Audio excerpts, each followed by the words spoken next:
wajahmu dan berseru. Saudaraku yang dikasihi Tuhan, tanpa terasa kita sudah sampai kepada bulan terakhir di tahun 2020. Dan waktunya kita mengenang, mengingat, merefleksi apa yang sudah Tuhan kerjakan dalam hidup kita. Betapa banyaknya kebaikan demi kebaikannya yang sudah kita terima. Tapi bukan cuma kebaikan yang kita terima langsung dari Tuhan. Sebab banyak sekali kebaikan-kebaikan Tuhan juga kita terima lewat orang lain yang Tuhan kirimkan dalam hidup kita. Lewat seseorang, Tuhan bisa memberkati kita. Lewat seseorang, Tuhan mungkin sudah mengirimkan pertolongan kepada kita. Adakah kita mengenang itu semuanya? Satu hal yang Tuhan tidak inginkan dari kita adalah kita melupakan kebaikan orang lain. Bahkan Yesus Kristus membuat sebuah acara yang sangat spektakuler, yaitu acara perjamuan kudus. Itu dicatat di dalam 1 Korintus 11 ayat 24 dan 25. Dan ketika dia mengambil roti, dia berkata, supaya ini menjadi peringatan akan aku.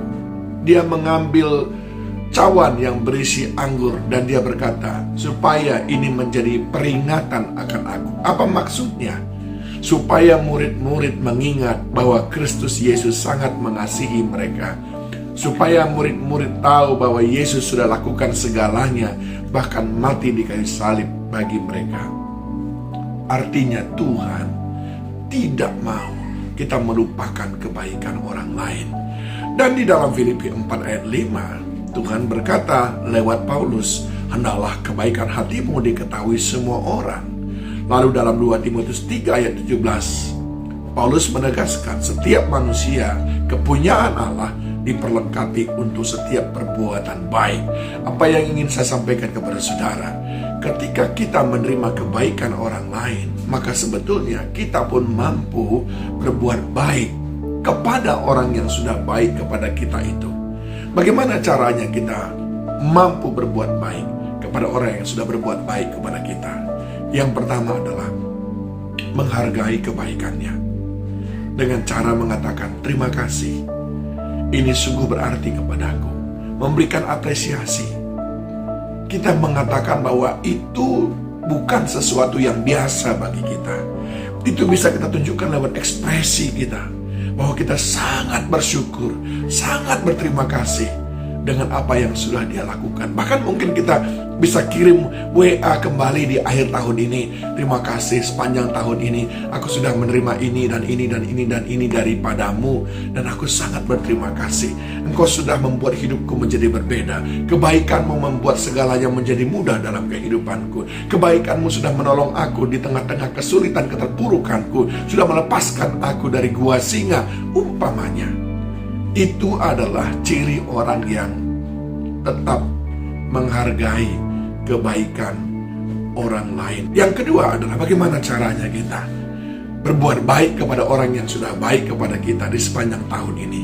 Kita tidak menyepelekan jasa baik mereka. Kita tidak menyepelekan apa yang mereka sudah berikan. Ada orang mungkin kasihkan kita hadiah dan kita menjaga hadiah yang dia berikan. Mungkin ada seseorang memberikan saudara hadiah sepeda dan saudara rawat sepeda itu dengan sebaik-baiknya. Ada seseorang memberikan saudara hadiah pompa untuk saudara pakai ke kebun, saudara rawat dengan sebaik-baiknya.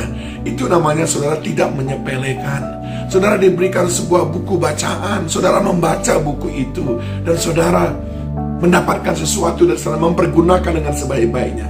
Bayangkan bagaimana perasaan saudara ketika saudara memberikan sesuatu hadiah kepada orang lain. Katakanlah misalnya saudara memberikan hadiah kepada seseorang berupa buku, tapi besok ketika saudara datang ke rumahnya, saudara lihat buku itu sudah ada di tong sampah.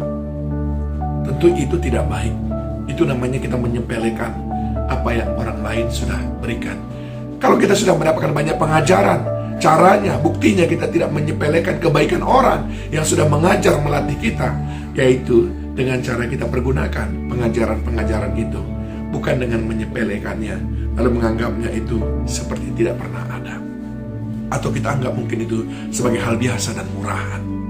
Dan yang ketiga, bagaimana caranya kita berbuat baik kepada orang yang sudah baik kepada kita sepanjang tahun 2020 ini, maka kita menjadi orang yang tidak lupa diri.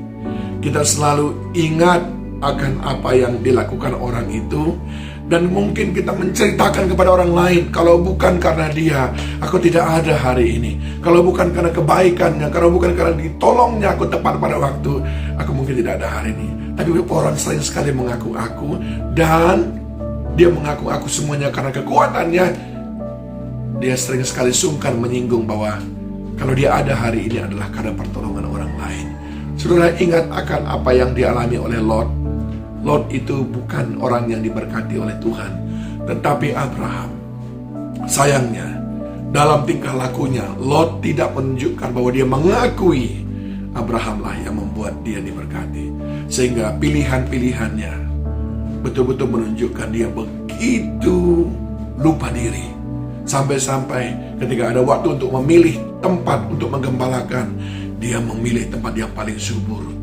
Sampai-sampai dia tidak tegas kepada anak buahnya yang melawan anak buahnya Abraham.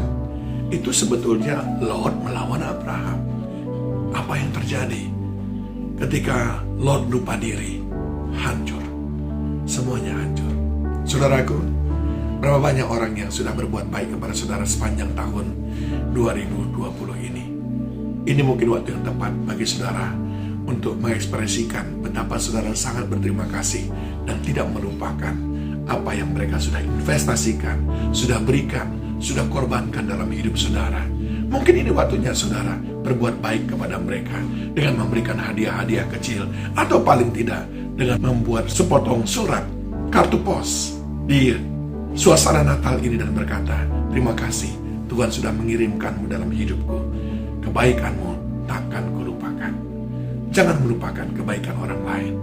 Tuhan Yesus memberkati.